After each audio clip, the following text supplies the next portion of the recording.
This is the betrayal of Jesus Christ according to the Gospel of Matthew. And while he yet spake, lo, Judas, one of the 12, came, and with him a great multitude with swords and staves from the chief priests and elders of the people. Now, this is already an infraction of the Sanhedrin law code. The chief priest's jurisdiction was in the temple grounds, and they had no business going outside of that to arrest somebody. They're also not supposed to arrest anybody at night, and also there should be more than two or more witnesses, and not just an accuser. And Judas would not qualify as an accuser because he was a disciple of Christ's, and the Torah says that when someone accuses someone, it cannot be someone close to them. It has to be from somebody from the outside.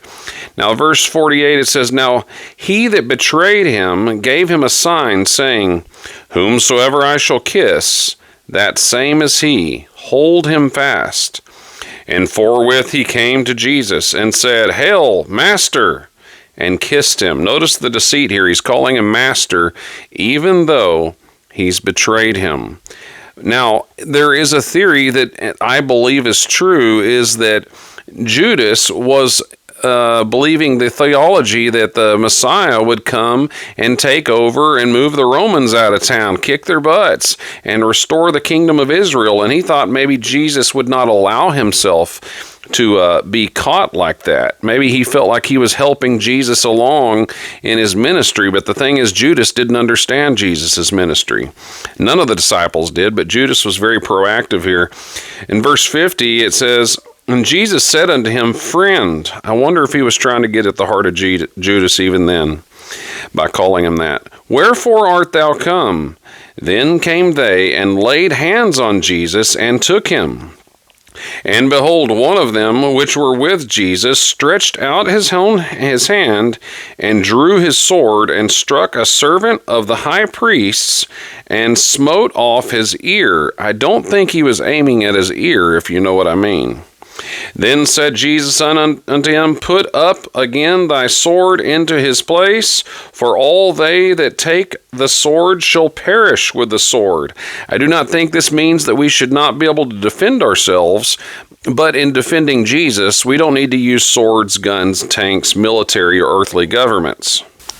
And it's for this reason. Jesus said, Thinkest thou that I cannot now pray to my Father, and he shall presently give me more than 12 legions of angels? A legion for every disciple. I mean, he could have called down thousands, millions of angels if he wanted to get him out of this, but the fact of the matter is they wouldn't do that, because this is why Jesus came.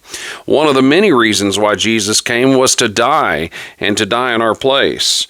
It continues, it says, But how then shall the scriptures be fulfilled, that thus it must be? In that same hour said Jesus to the multitudes, Are ye come out as against a thief, with swords and staves, to take me? I sat daily with you, teaching in the temple, and ye laid no hold on me. But all this was done, that the scriptures of the prophets might be fulfilled. Then all the disciples forsook him and fled. Jesus was left alone. And I want to tell you something. Maybe you felt lonely at times. Maybe you felt abandoned.